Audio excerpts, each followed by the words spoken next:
You're listening to Tell This Story. I'm Doug White, a veteran, retired law enforcement officer, and the author of Hiding in Plain Sight. This is a platform for those who serve in our families to share their experiences and help one another grow. This isn't therapy. It's truth, the tactics, and a way forward. It's an opportunity to become stronger than before, together. This episode is fueled by Polestar Coffee, veteran-owned and operated craft roasted coffee for people who live on the X. Use code THISSTORY at checkout for 10% off your order. Now let's get to work. Welcome to Tell This Story. Well, ladies and gentlemen, I'm excited for today's episode. This is someone that I have followed quietly for quite some time on social media. And one day I commented on a post. I couldn't take it anymore. So many of her posts were speaking to me, speaking about me. And I just had to say something. And when I did, we connected and it just has taken off from there. So without any further, let me introduce her. She's pretty amazing in what she's doing and how she's doing it all. Breanna Morgan. She's the founder of the Blue Crew. It's a 501c3 nonprofit serving first responders and their families in Upstate South Carolina. They do this through care packages, Leo boxes, and targeted fundraisers. The Blue Crew comes alongside law enforcement families facing injury, illness, catastrophic loss, or line of duty death. They build a community for law enforcement spouses through an online virtual network and meetups. Breanna grew up as the daughter of a law enforcement officer, now married to one. She's a full-time mom to 4 kids under 6. She's a CPR instructor, a small business owner. Oh yeah, by the way, she's also the founder of the Blue Crew. I think I mentioned that. In addition to all of those things, she's a vocal advocate for mental and physical health in the first responder world. Online, Breanna shares this little Blue Crew on Instagram, and that's where she talks candidly about marriage, motherhood, raising Leo kids, and the weight this work puts on families. She leads a growing effort to remind first responders and their families that they don't have to be a statistic, and they don't have to do this alone. Folks, I can't wait to get into this. I'm excited, and I've got questions for days. Please welcome, to tell this story, Breanna Morgan.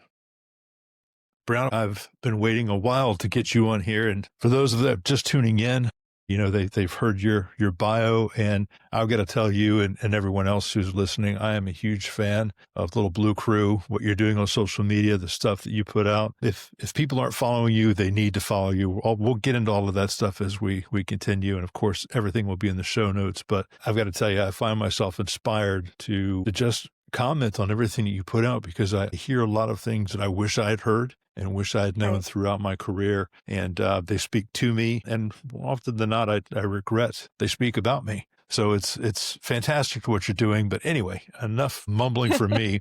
Tell everybody who you are. What should we know about Breanna before we get started? So I will try to summarize. First of all, thank you so much for having me. And you have built me up a lot, but I'm truly honored to be on your podcast and get to talk to you. I was honored to get to read your book. It's such a good read. Thank you.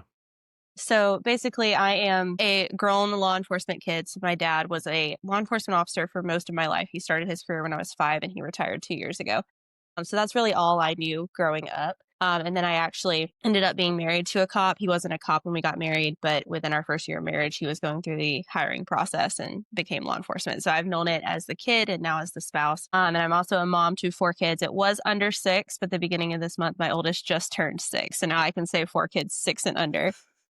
Yeah, so like that's a difference. It's a little bit better. It's a little bit better.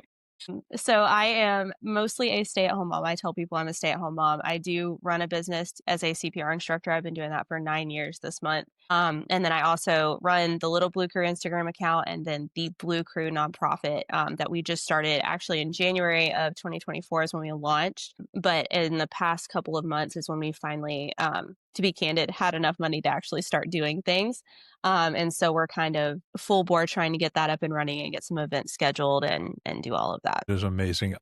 I considered the nonprofit route, and I was thinking, what should we do for a nonprofit? But looking at all the work that goes into it, my God. I mean, I've got friends that do it on a national scale, that have done it, scaled it, that are doing wonderful at it.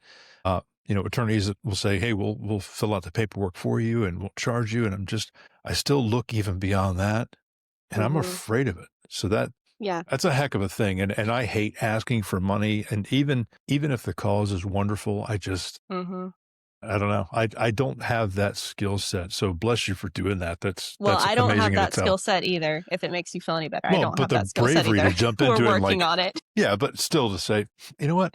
Let's do this and do it. I mean, that's crazy. So All right, let's get into this. So, Already. you've lived this life as a Leo kid, now as a Leo spouse. When you look back, what's the first memory that really captures what it means to grow up in a law enforcement family? What were your experiences growing up? So I feel like my experience is not going to be very universal, primarily because my dad was federal law enforcement. Okay. So he was a postal inspector. Most people don't know what that is. But basically, on a very like practical sense, he did not wear a uniform every day. He wore business casual. He did have a gun and a badge and handcuffs and all of that he wore every day. But he didn't have a gun or he didn't have a uniform. He didn't have a marked car. And he also worked a quote unquote normal schedule. So we didn't Okay. have rotating shifts. He didn't work nights. He worked 10-hour days Monday through Friday. He obviously had call time on top of that, and it wasn't uncommon for him to get called out in the middle of the night or on weekends. But that wasn't like stereotypical if you have like a uniform cop that is your Okay. dad, if that makes sense. Yeah. But to me, and it's almost hard for me to sit down and be like, oh, this was my experience because it's just so normal to me because Mhm. I don't really have anything to compare it to. So, I mean, obviously, it was as a 5-year-old when he started his career, it was just my dad is so cool. Like he carries a badge and a gun and he catches bad guys. And sometimes he can't be there, which isn't, fun when he has to get called out or whatever. Mhm. But other than that, I was the cool kid. Everybody was like, your dad has such a cool job. It wasn't until I was about 12 when he had a critical incident that it was like, oh, this is dangerous and he could have been killed today. That kind of mindset shifted for Yeah. me. But for me, I think it was just, I was so proud of him. It wasn't anything, it didn't really have a negative effect on our family. Even when he was gone, my mom took up the slack and I don't have any bad memories or traumatic memories of anything like that. It was really just it was a great experience. That's why I do what I do, because I think that it can be that way Yeah. for every law enforcement family. Unfortunately, it's just not. And a lot of factors go into that. But long story short, I think that was kind of my first memories of that is like, my dad has such a cool job. I have a picture when he got hired, when he first got his gear, wearing his police jacket, holding his handcuffs and his badge as a 5-year-old. So, That's like, awesome. very, very fond memories of his career starting. That's very cool. Well, how did marrying into the profession change your perspective compared to like watching it as a kid? Yeah. So when my husband was going through the application process, I was pregnant with our oldest.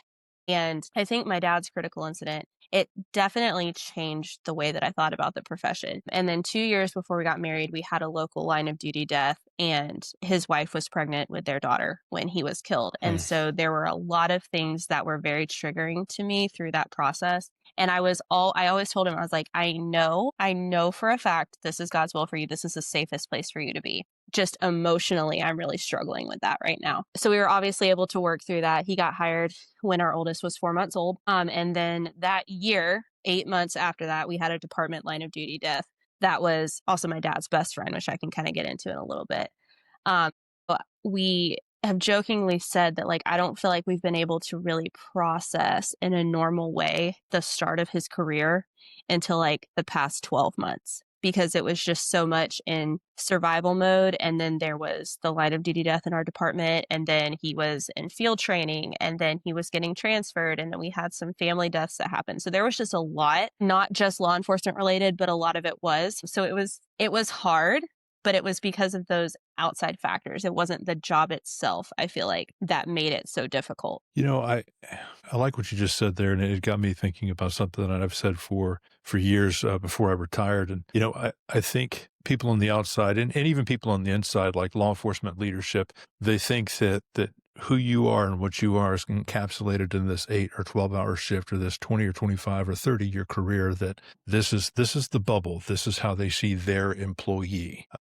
And I think what sometimes they don't see or forget, just outright want to ignore, that when we join this profession, whether it's the military or the first responder disciplines, EMS, dispatching, whatever the case is, that we are between the ages of 18 and maybe 25. Some people are a little bit Mhm. more mature when they get in, but from that 18 to 25 years old to 20 or 30 years in a career, let's just say 18 to 55 is usually the sweet spot that you see for responders. Mhm. Arguably, now you spoke about the line of duty deaths, the family deaths, the children being born, starting a family.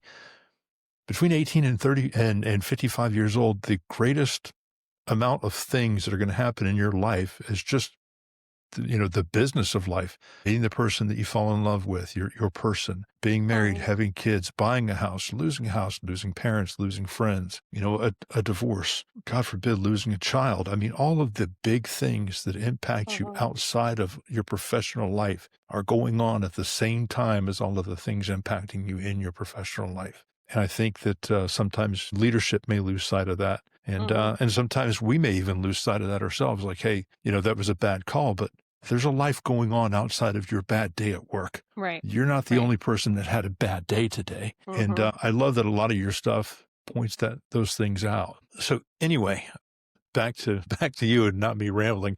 But was there a specific call or an incident or a season in your own life where you thought to yourself, okay, we need more support than what exists right now? What Yeah. eventually became the Blue Crew? So it was kind of almost like a cascade of events, and I'll speak to our marriage first, and Okay. then I'll kind of get into the nonprofit. So my husband actually skipped his academy graduation to attend Jumper's funeral. It was the same day, and so that it's almost hard to describe. The first time I saw my husband in Class A's was at a funeral. It was supposed to be at his graduation, and it wasn't. It was at a funeral. Wow. And so it's really hard to not constantly have that thought in the back of your head when he's on shift, when that was what the career start. That's the picture in your Yeah. brain Yeah. of how his career started. And so I was struggling, but obviously didn't want to tell him that because I don't want him to be, get in his head like, oh, well, she's worried about me. She doesn't think I'm going to be safe, XYZ. He was also struggling, but he didn't want to admit that. And so this went on for a while until June of 2021. So it was not quite a year later. We had another local line of duty death, and it was someone who was the same age as my husband, department over from us. And his wife was newly pregnant. And this was about a month before I got pregnant with our third. And that was kind of like the catalyst for us getting to the point where we realized we are not communicating. We are not dealing with our own emotions. We are not coping in a healthy way. And this is affecting our marriage. We need some outside help. And so for us, we got with the department counselor and we had several sessions. We met together. I think some couples do need to meet separately, probably with a therapist, but for us, it was better for us to meet together.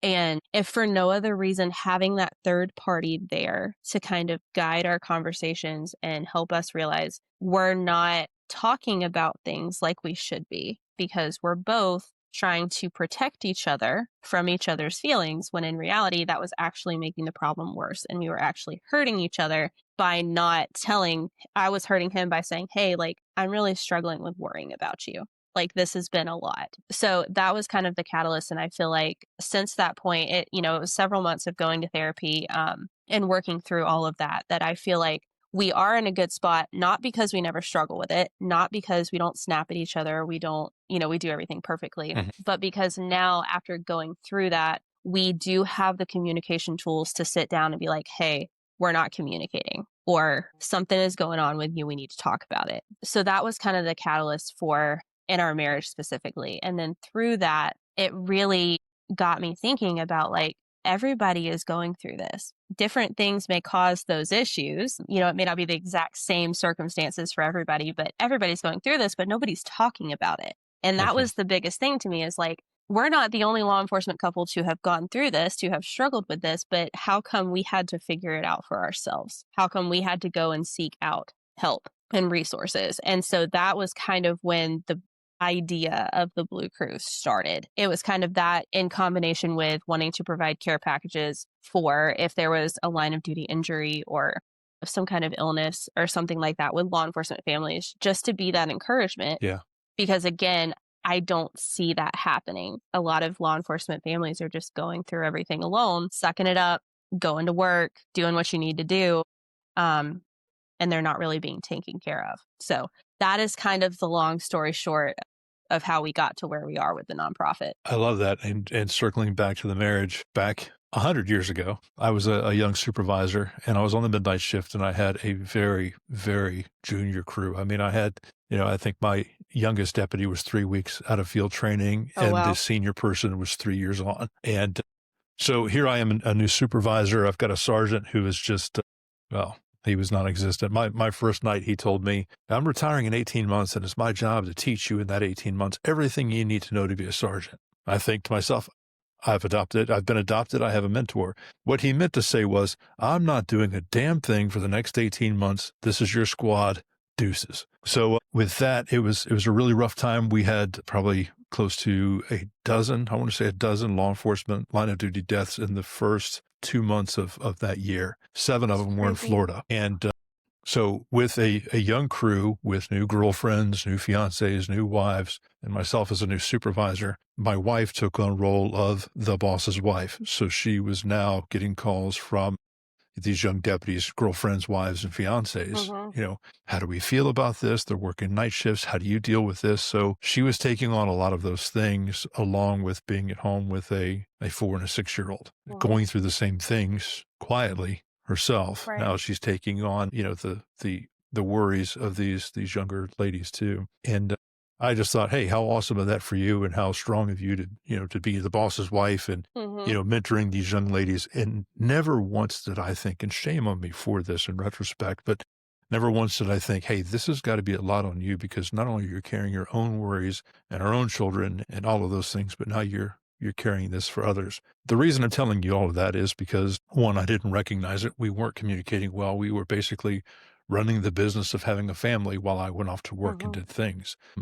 But she started looking for some of those things, the Facebook groups and all of that stuff. This was back in 2010, 2011. And none of that stuff existed. And the ones that she found were these Leo wives and first responder wives pages. And it was nothing but, my husband's a sergeant, and, he's wonderful, and he does all of these things, and this agency sucks because of this, and this agency did this. And it was nothing but poison. It just, there was nothing there that was supportive like we see today. And I would like to think that it's an adaptation because people like you saw a need and started doing it the healthy way. And younger first responder spouses started coming in who are more emotionally intelligent than my generation, the suck it up and drive on generation, that they decided, hey, maybe this is a healthy thing and maybe there's a gap here that we can stand in. But that stuff didn't exist when I was coming up, and it really isn't there now. In fact, I don't know of any first responder, active or retired, is speaking out about their part in the things that they did wrong in their marriage, so others won't, follow into that. So anyway, all of that. But, I've got to ask you, from where you are as a spouse, as a mom, nonprofit founder, all of the things in this first responder space, what do you see as the biggest barrier to keeping first responders from asking for help early? They're first responders. Really? So, and the reason I'm so quick to say that is You've been waiting for that question. I have seen just through, this year will be 2 years that I have really posted on the Little Blue Crew. And in person, I don't get this. It seems like it's the keyboard warriors in the first responder realm. What? But it's like, if I say anything, the post that you just commented on this morning, for example, talking about just being alone at night with the kids and how it's just a lot. It's not negating his hard on shift, but it is hard being the only one that's home at night with the kids. And I got a troll comment on that, and the guy did actually end up messaging me, and he's like, I looked into your page and I want to resend my comment. But it is put a pin in that real quick.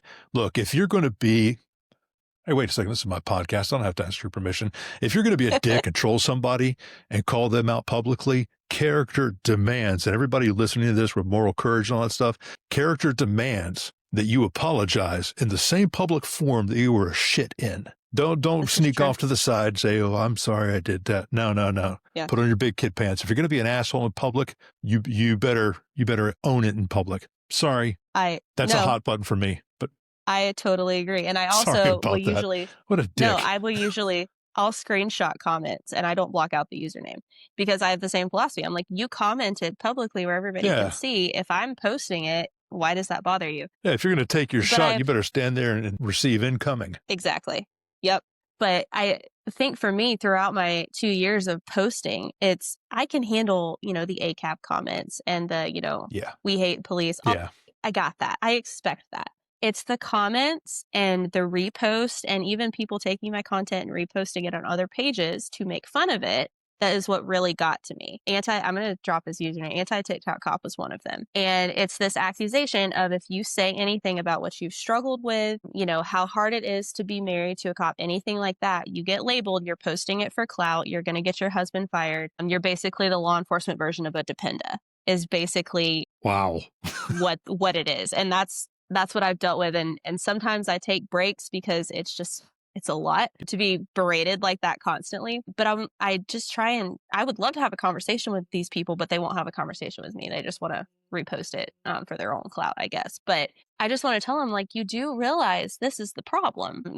You're bragging about being on your third marriage. Your kids don't talk to you. You might be a great proactive cop, which we can, define proactive however you want to define it, but you will still not acknowledge the fact that our divorce rate is horrible. Mm-hmm. We keep losing people to suicide. We have people that die very soon after retirement because of all of the physical issues they have from not taking care of themselves after they but we don't want to have that conversation. We just want to make fun of somebody's spouse who was actually trying to make a difference. That's why I was so quick to say that, is because that's what I have seen over these past 2 years in the online space, is these guys who, I guess they don't have anything better to do because they're not married anymore, just starting fights on content like this because they think that it's stupid. I've been following your stuff quietly for quite some time, and I have found some things that I find hard to swallow, not because it's not true, but because it's so true that it's a mirror that I have to look at it. I was like, yeah, that was me. Now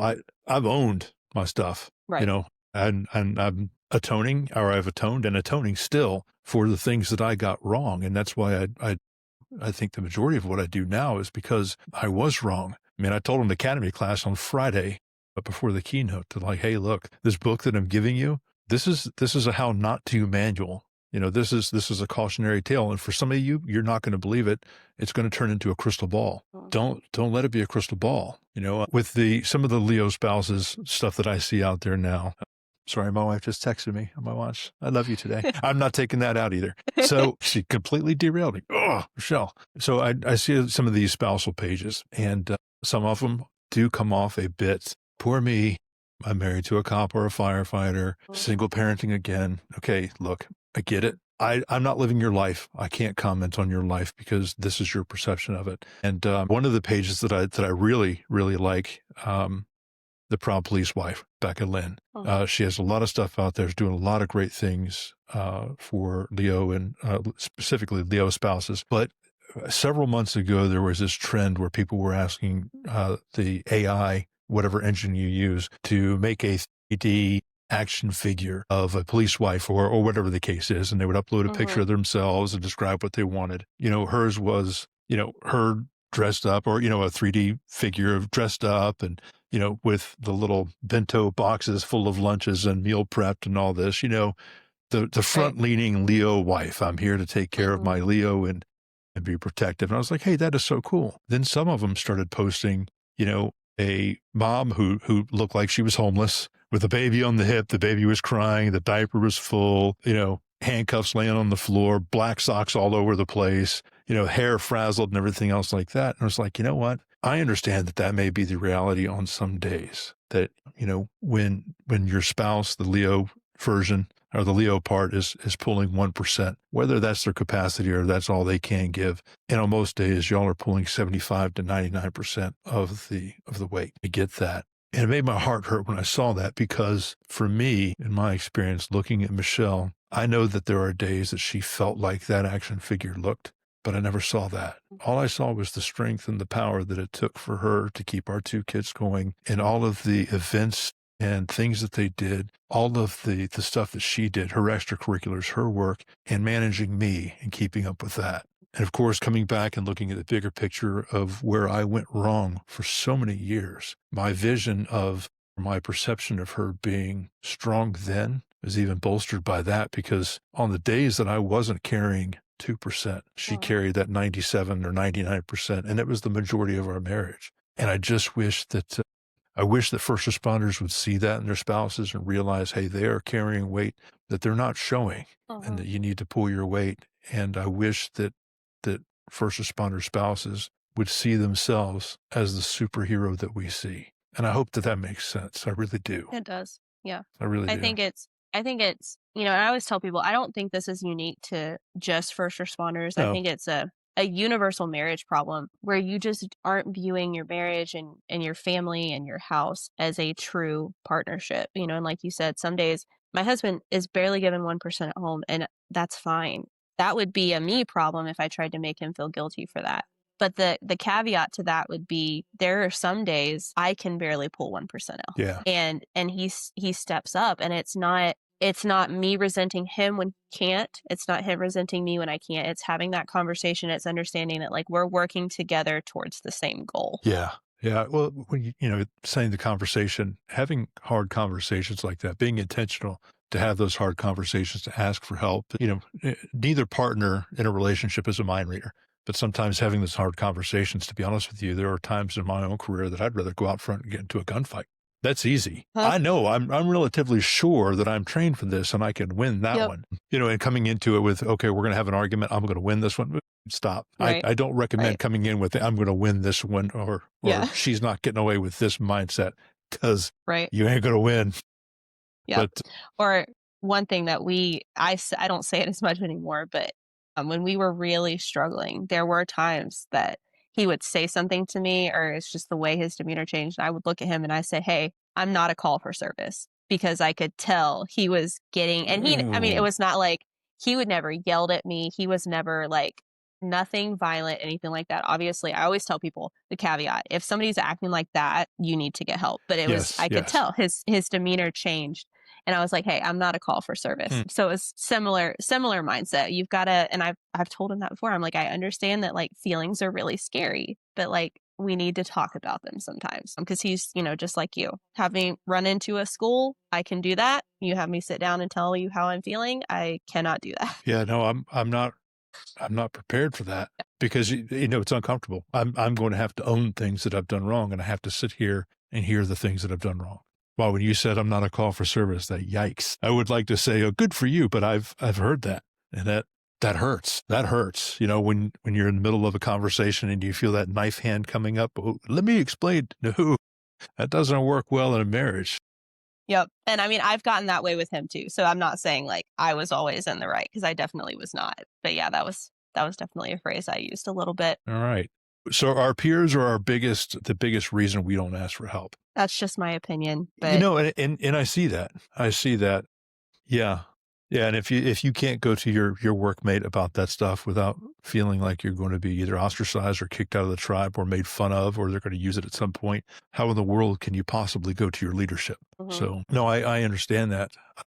When somebody that's in your vast network messages you and says something, along the lines of, hey, I'm worried about my officer, what was the first thing that you would tell them? Like, I'm worried about their safety, or I'm worried about, how are we going to communicate, or I don't know that I'm going to get through this season. What was a piece of advice that you'd give to them? So I try to be very careful with my platform, Mhm. and I don't ever want to come across as something that I'm not. And I tell people that I'm very upfront, like I am not equipped to help you through this. An Instagram DM is not the place for me to be giving you marriage advice. And so I do have one of my best friends in that space. Lauren is a mental health professional, and she has actually directly connected with some of my followers before. I'll start a group chat. She'll give them her phone number, and she's able to connect them and kind of walk them through that step. But if it's something, like a minor communication thing, or like hey, have you dealt with this? I'll engage in conversation, of course, because I always want to help. But if someone is,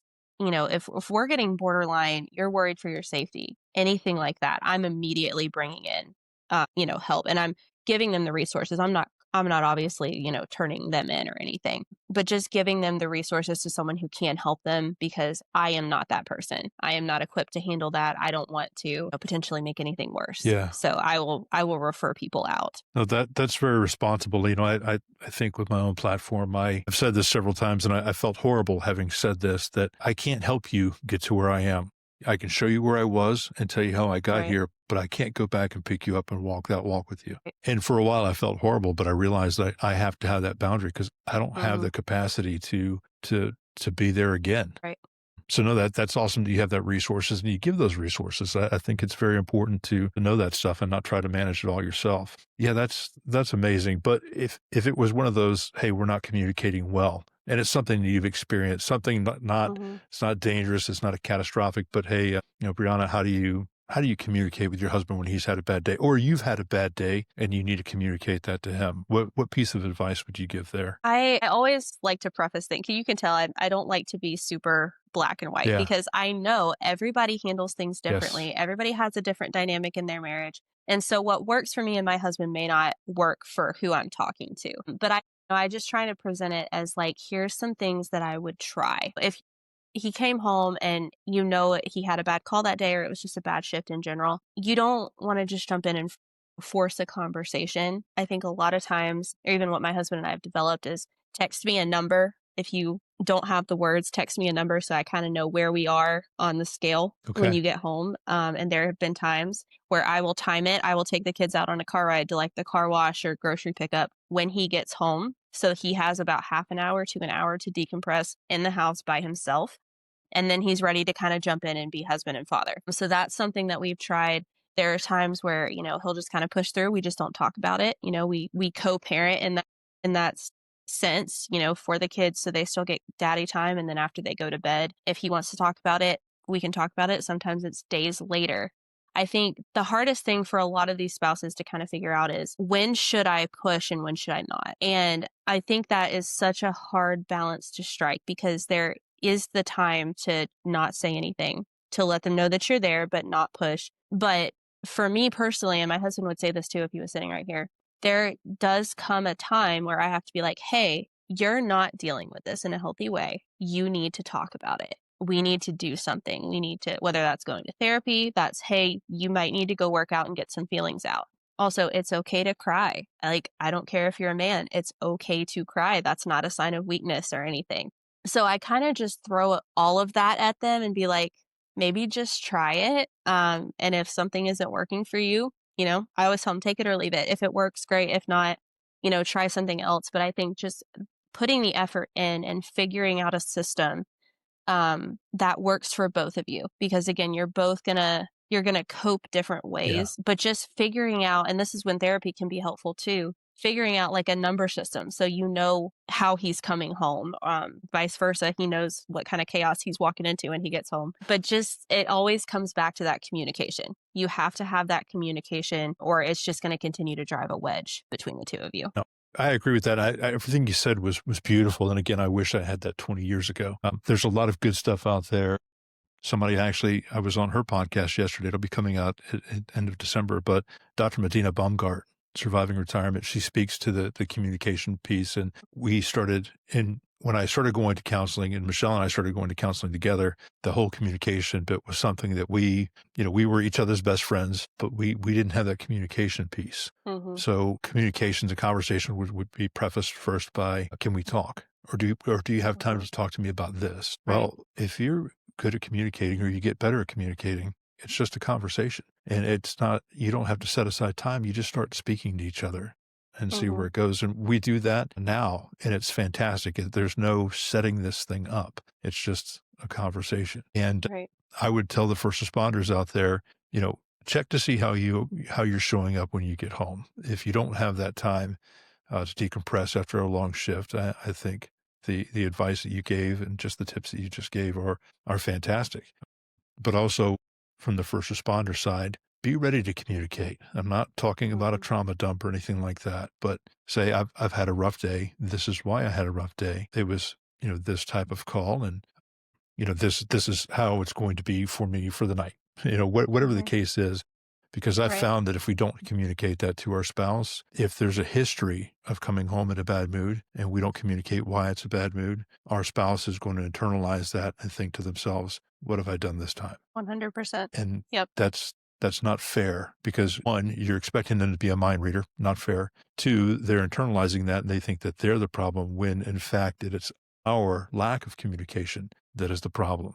And that could just be just a slippery slope of miscommunication that winds up into this big ball of resentment that never had to happen. Right. So no, that's great advice. And now you said, how long have you been married? Like 7 years? Next month will be next 10 years. Wow. And you've learned all of this about being a cop wife, about communicating, about being a mom, doing all of these things. You've crammed all of this experience, knowledge, and wisdom in 7 years? Well, I feel like I had a cheat code a little bit with my in-laws and my parents. So this open communication, the marriage principles, the equal partnership, my husband and I were both raised with that. And Okay, so I feel like we had a head start there. There were obviously good. some things we had to learn with our parents each only had two kids and they were a little bit spread further apart than ours were. So that's been different and navigating, being a small business owner and also him being, a local cop, not working a normal schedule. Obviously we've had to learn and adapt. And again, both of us, I think, have just tried to take in as much, whether it be books or podcasts or, Mhm. people that we've connected with and in therapy and just trying to make sure that we are doing everything in our power to set ourselves up for success in marriage, but also to deal with our own emotions in a healthy way so that we can be there for our kids and we Yeah, can model that for our kids. yeah. Well, even with that leg up, I mean, you have packed a lot of good stuff in 7 years. It's Well, thank impressive. you. What's helped your marriage? Well, you just answered that. I was going to ask what's helped your marriage stay grounded when the schedule, the stress, and hypervigilance, and all of the worldly things are stacked against you. But you said that you had good examples growing up, and you've just kind of modified to fit where you're at now. It's that, and then it's all God. And I always tell people that it's not because it is anything in my husband or anything in me. Because, and he'll tell you this too, I'm selfish. If I wake up every morning, it's not like I'm like, oh, how can I best serve him today? Sometimes I have to get my coffee Mhm. first before I'm thinking about that. But our marriage was founded on Christ, and we have made, the choice. We make the choice every day to choose each other because that covenant that we made before God, it's very important. And we have no intention on breaking that. It is. I agree with that, and I support that wholeheartedly. People will talk about if you're going to go get counseling, make sure that they're culturally competent, so you don't have to explain things to them. Well, I will first say, as far as my person, Michelle, she's my first responder. She's my culturally competent counselor. She held my hand more than 25 years ago at an altar and said I do. She chose me, and most nights she sits next to me on the couch, or we hold hands walking the block after dinner. There's a lot to be said for who you pick as your partner. Mhm. They can make or break you. And I'm certainly no stranger to the importance of that. So to your social media and storytelling and real talk and the things that you're putting out in the world, at little dot blue, you blend humor, hard truth, just real family moments. But when you hit post, what is your goal? What are your thoughts for the person on the other side of the screen? What are you hoping that they're getting from that? I am just hoping that they find it relatable and encouraging.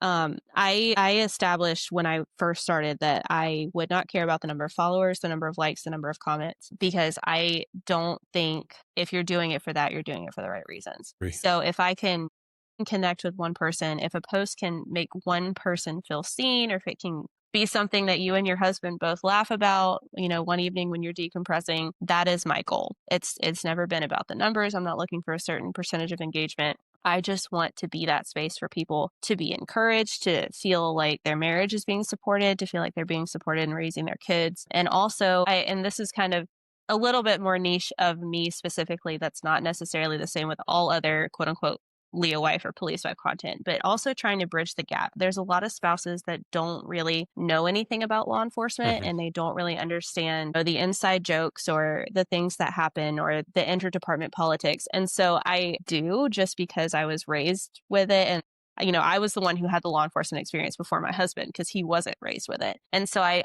think that perspective is valuable too. I don't really like how some spouses kind of just take this isolationist mentality about the profession. And it's Yeah. like, well, he just needs to leave work at work. So I try to blend that in a little bit too. And I think sometimes it is helpful. Yeah, a lot of it speaks to the spouse, but I think I've also had some spouses who are like, oh, I never thought about that. I didn't realize he was dealing with that or something like that. Well, and you're also speaking, hopefully it's more than just me that's a first responder looking at this stuff. This going into your page and looking at those things, if you're looking how to fix yourself or fix your marriage, it's a cheat code. It really is. I mean, if I don't want to do the hard work of sitting down and speaking to my wife to find out what the problem is, which is what you should do, your page does it.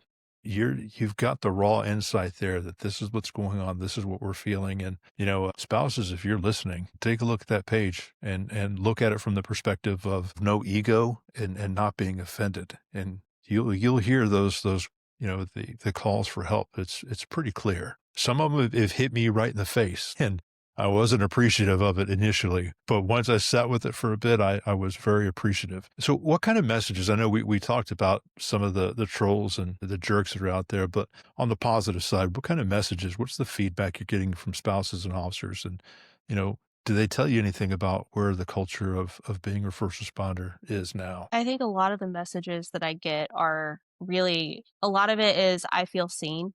I've been struggling with this, or I'm in a similar boat.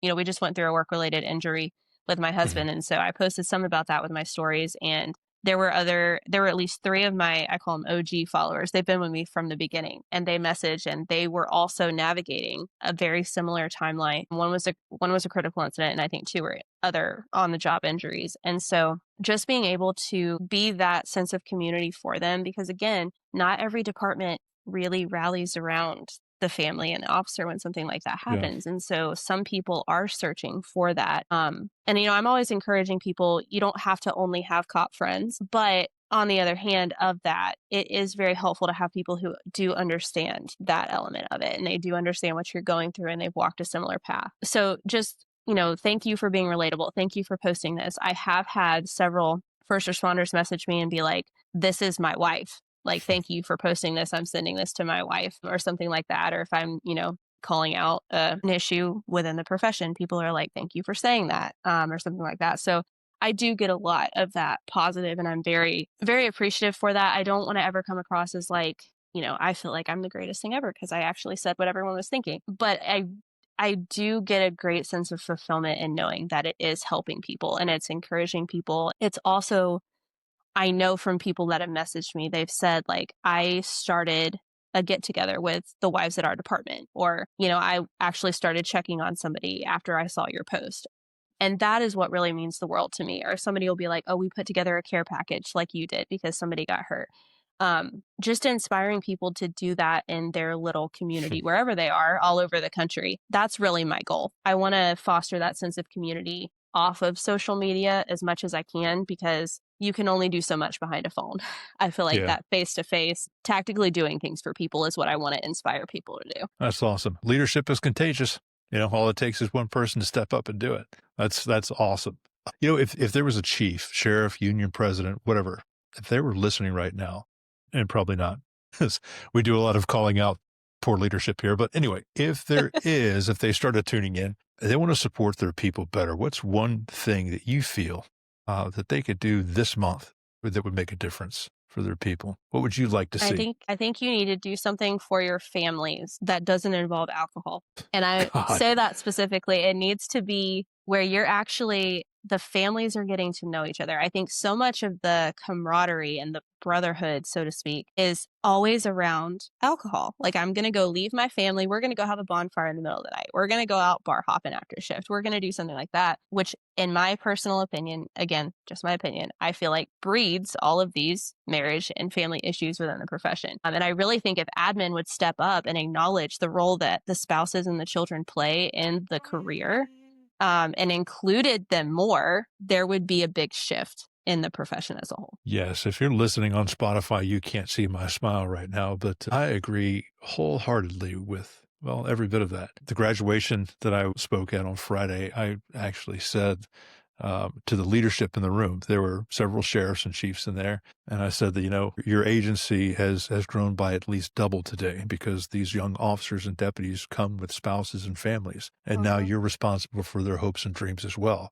And I even challenged him. I said, the burden of leadership is also the privilege that being able to lead these people and understand that your moral courage and the decisions you make have an impact on them as Yep. they go home and as they serve our profession. And I think leadership plays a huge role in this. Well, one, in the culture. The old days of the choir practice between shifts. I've done it. I've been there. And you're right. It does breed all the problems. I remember as a young recruit, and this is horrible to say this, but as a younger officer or deputy going to these parties, these squad parties, with my, fiance or young bride, that when you meet somebody, don't just assume that that's your spouse and don't assume that you're going to see them again. Mhm. It's like, oh, I thought I already met your wife. Yeah, no, there's going to be problems for me when I get back to work. And unfortunately, that's the way that it was, and it may still be.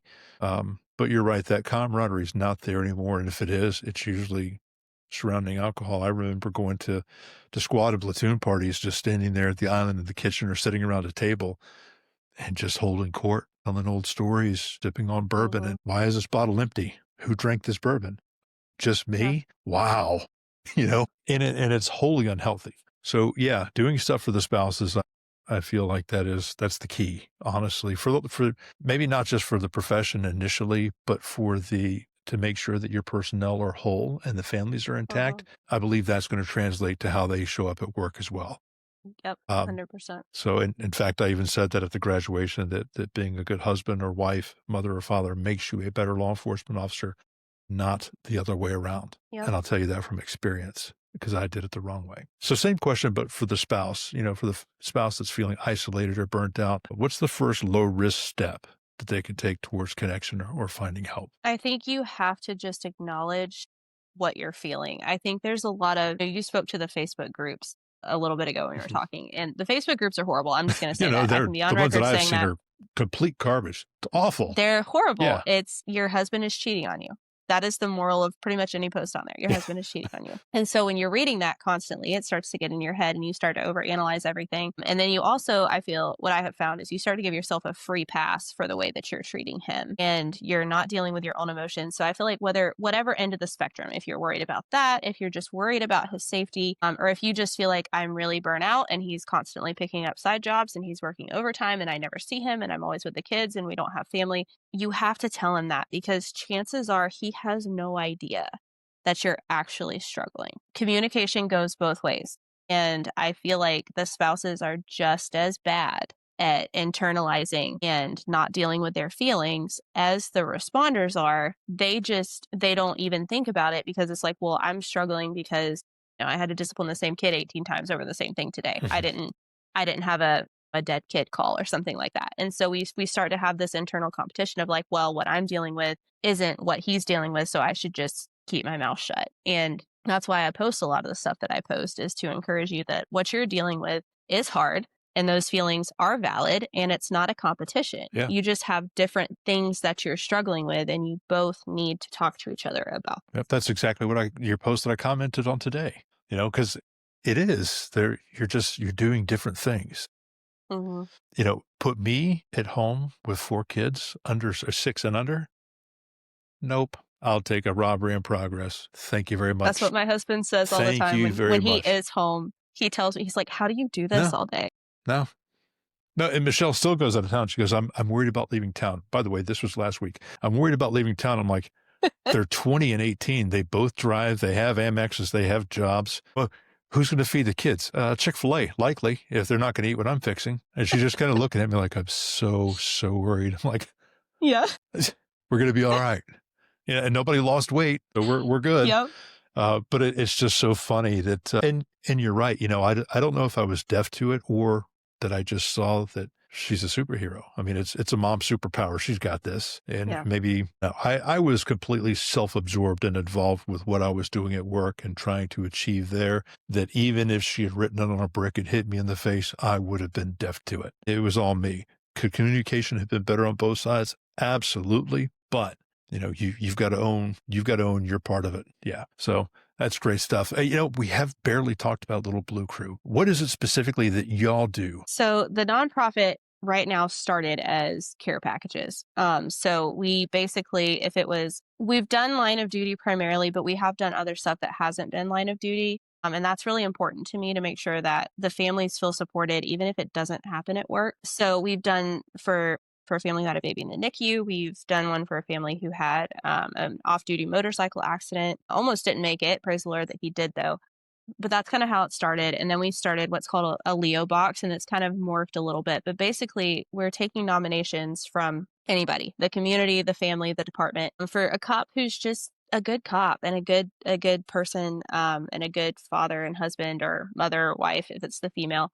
And we just want to be able to recognize the good cops that don't get recognized. And so what that kind of has morphed into is they get a basket of some goodies that we've collected, and then we do snacks and drinks for their whole either platoon or unit or team, depending on who it is. We've also done some fundraisers for families who have had an injury on the job or just some big financial need, something related to that. What we are hoping to get into in 2026 is starting to move more towards adding mentorship in. And also I'm currently writing what I thought was just going to be like a downloadable PDF, but it's turning into a book, and I don't know what to think about that. But it's basically going to be a family resource guide. It's very tactical on how to show up for other law enforcement families, what to look for as far as hypervigilance in the spouse, hypervigilance in the responder. It's going to cover work-related injuries. It's going to cover talking about things with your kids. So kind of moving into actual mentorship and having those conversations with retired law enforcement officers and then also current law enforcement families, opening those channels of communication for people who just want to improve, not obviously specialized therapy needs at that point, but just kind of those support groups and mentorship kind of things. Okay, well, this might surprise you, but I got a couple things to say. So Okay. as far as the Blue Crew, basically you find a gap and you stand in there. You're basically handing out warm hugs for your tribe, because it just sounds to me like you're just loving on everybody who needs to love. And I love that. As far as the downloadable PDF and you don't know what to think about maybe writing a book, I wholeheartedly adamantly suggest, urge, and want to inspire you to write the book. I guarantee you, I don't even know how many followers you have on your social medias combined. I know it's a lot. I know that you get tons of comments and likes, and just the algorithm of that. I mean, you're doing all the right things for all of the right reasons, and it's speaking to people. There are people out there waiting to get more of what it is that you're giving, and you've got to do it in a book. You have to. And if it's something you decide to do, I would love to have you back on so we could talk about that and what's in it and help you get that out to people. Man, that's exciting. I think everybody needs a little more Blue Crew, and the fact that you're in South Carolina, I think you should probably look at franchising. And by franchising, I mean saying, here's how I did it. You should do this in your state and your jurisdiction as well. I think it's great. I really do. Well, thank you. You know, when your kids get older and they look back at, at all the things that mom built and all the things that you were doing for the community, the little Blue Crew, what do you hope that they learn from watching you? Just mom's a superhero. What is it you hope they learn? I am definitely not. And if anything, I hope that they realize how human I am. Well, that's the beauty of what you're doing, though. I think that's the wonderfulness of it all, that you're doing it so graciously and gracefully with a smile, and you're making it look easy. I know that it's not that I've done it myself, but I've seen somebody else do it. And I know that what you're doing is not easy. Anyway, I interrupted you. Please go ahead. No, you're good. They're one of the main reasons that we started this. And I've talked to my husband about this a lot. And I think when we went through everything that we went through and working on our marriage and working through the grief and everything that came with that, is I kept coming back to, we have 4 kids. We have 2 girls and 2 boys. And it was not yes, it was, we need to do this for them right now. But I also kept thinking, what if one of them grows up and joins this profession? This is not the profession that I want them to go into, not because of the law enforcement side, but because of all of the other stuff. And so it was just me kind of taking a step back and being like, what can I do to make it better? So obviously we are not encouraging or discouraging either way. Whatever God has for them is great. Whatever profession they go into, I want them to, if they see a need and they can help people, I want them to do that. That's probably the biggest thing that I want my kids to take away from that. And they're already doing that. I was teaching Saturday morning and my husband was home with the kids, and he texted me and he's like, our oldest son, who's 4.5, and then our youngest daughter, who is 2.5, they were putting together care packages of things around the house. And he's like, they're loading them up in a wagon and they're going to go deliver them. That was completely unprompted, just something that they wanted to do on their own. And to me, it kind of made me tear up a little bit, because even at those young ages of 2 and 4, they're recognizing what we're doing because they're with me all the time and they see them being delivered, and they already have that heart behind it. That's, I mean, what more could I ask for? Oh God, I love every bit of that. That's incredible. All right, and last question for you, and then I'll let you talk about whatever you want, I promise.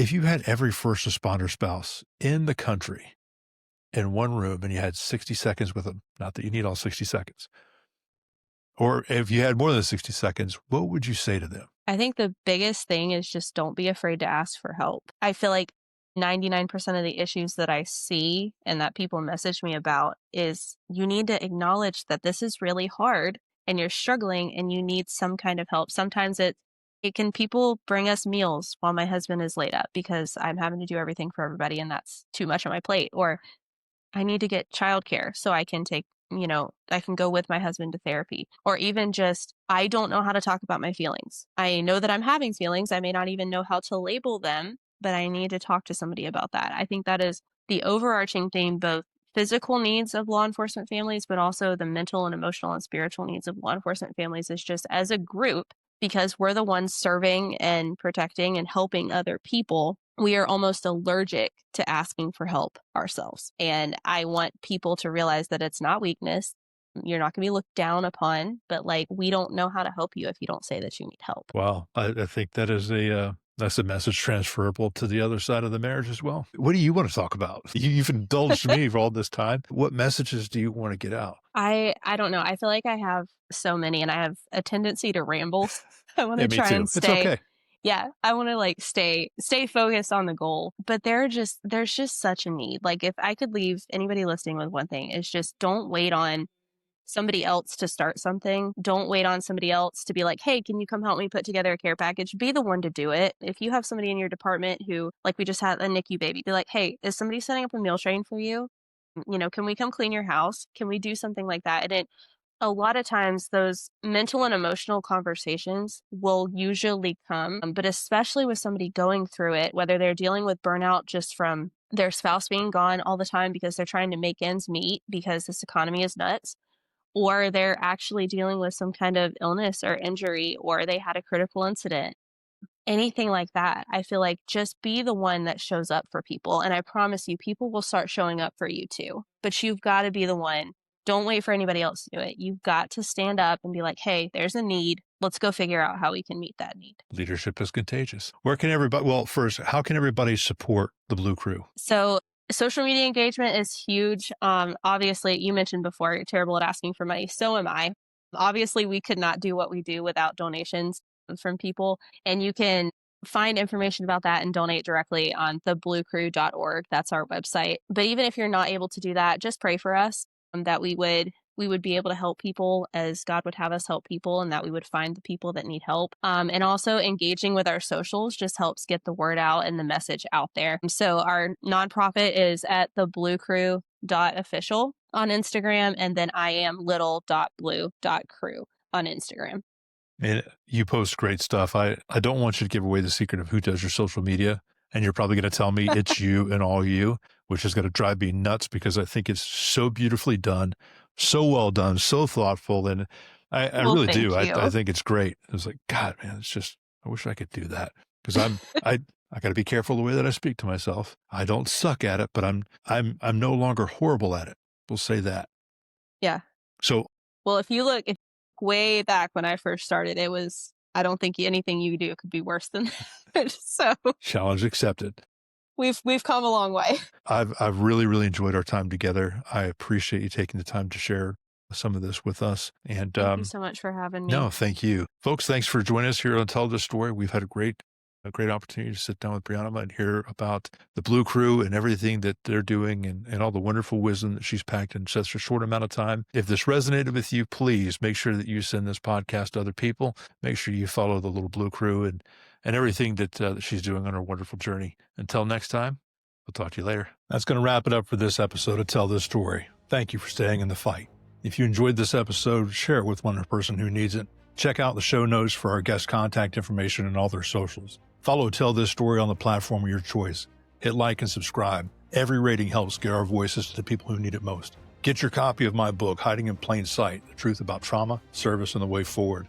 It's now available on Audible, and you can get it anywhere you get your books. Tap into more information about this platform or resources for vets, responders, and their families at DougWhiteOfficial.com. We'll see you next time.